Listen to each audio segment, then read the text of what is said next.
card reading. Tarot card reading tayo mga kapatid.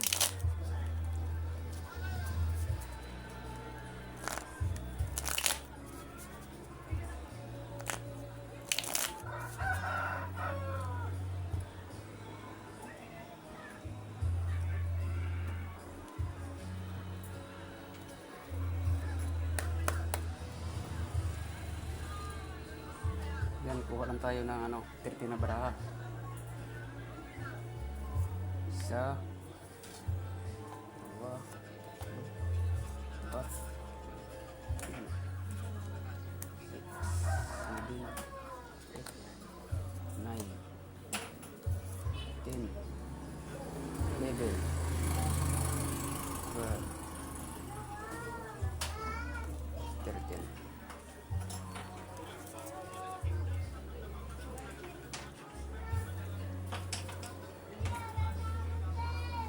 Guys, yung mga tao na naiinggit sa'yo dahil sa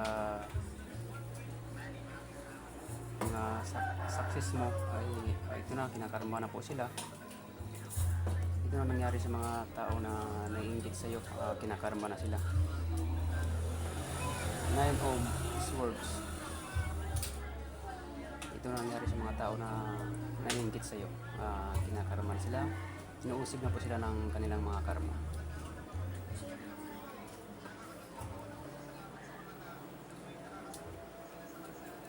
The Hermit. Ito guys, nakita ng mga tao na nainggit sa'yo dahil i-success ka dito na parating sa'yo. Yan.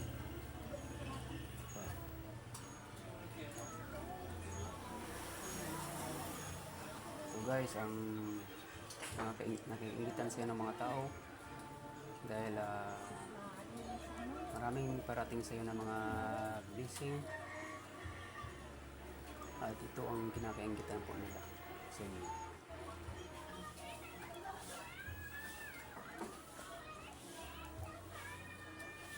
Ito na guys, ang mga taong nag-inggit sa'yo dahil success ka na inuusig na sila ng kanilang mga karma. Ito na, dumarating na sa kanilang mga karma.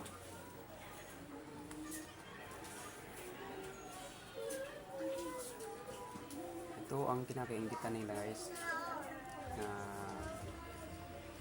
maraming mga jaya at twist na dating sa inyo.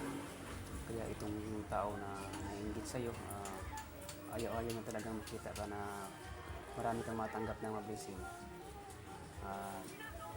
Ito na ang mga tao na nainggit sa inyo ay kinakarama na siya.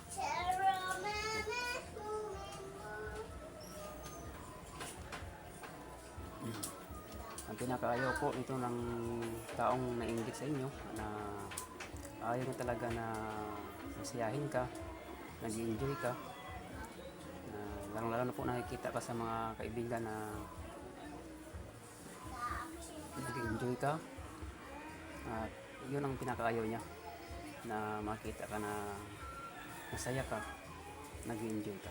Yun ang pinakaayaw na iingitan niya.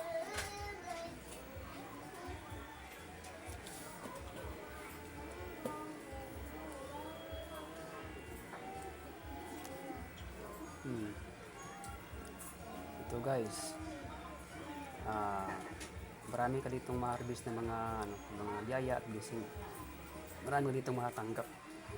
Kaya ito ang pinakaayaw niya, yung tao na naubutahe po sa inyo, na kung ano-ano nang pinagsasabi po sa inyo, siraan ka para magalit sa iyong mga kaibigan na iba. Itong pinakaayaw niya na marami kang makukuha ng mga jaya at blessing.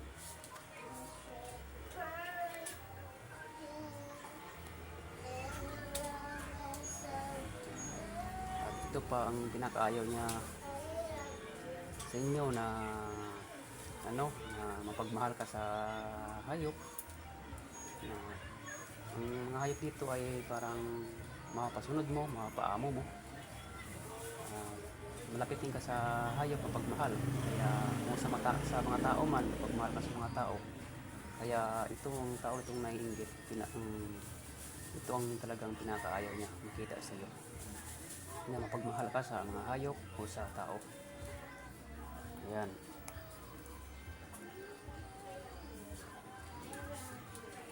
Ito guys, marami talagang mga matanggap pa dito ng mga biyaya at mga blessing. Kaya ito talaga yung taong naiinggit sa iyo. Ito talaga ang pinakaayaw niya. Kaya ito yung nainggit sa inyo ay kinakarma na talaga. Inuusig na po siya ng karma. Yan, maraming mga blessing at biyaya na darating po sa inyo, mga kapatid.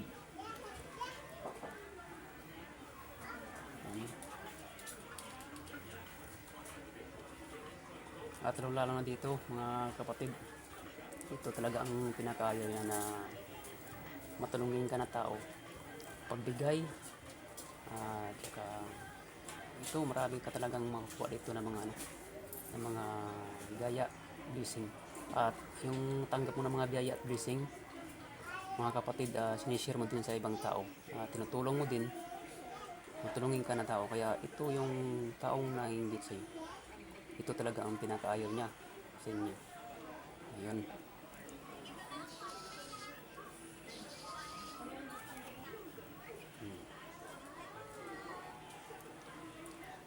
Ito guys, ang tingin ng butahe po sa inyo. Para kang isa kang prinsipe o hari.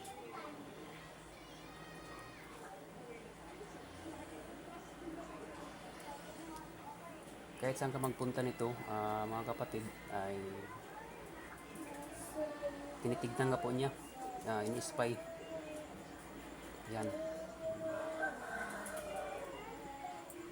Kasi kahit saan ka magpunta, para nakakontrol mo, mga kapatid, yung sarili mo, yung saan ka magpunta, o alam mo yung mga tingin ng mga tao sa iyo, at mababasa mo. Kaya yun ay pinakainggitan niya, kasi mababasa mo talaga, mga kapatid, yung nasa isip po nila. Ayun.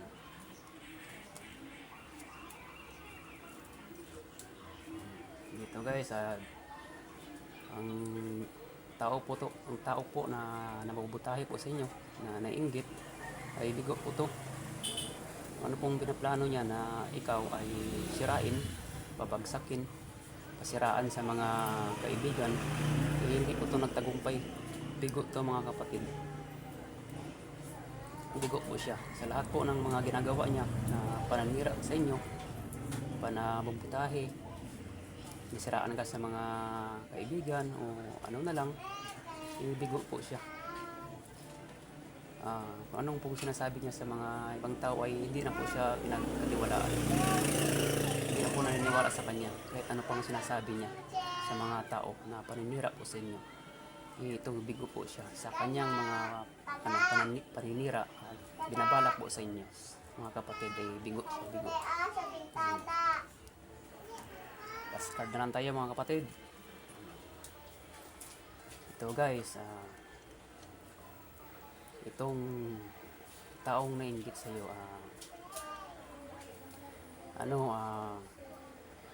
ayaw na ayaw ka talaga niyang makita na masaya ka, masayahin ng tao. Kasi nakikita niya na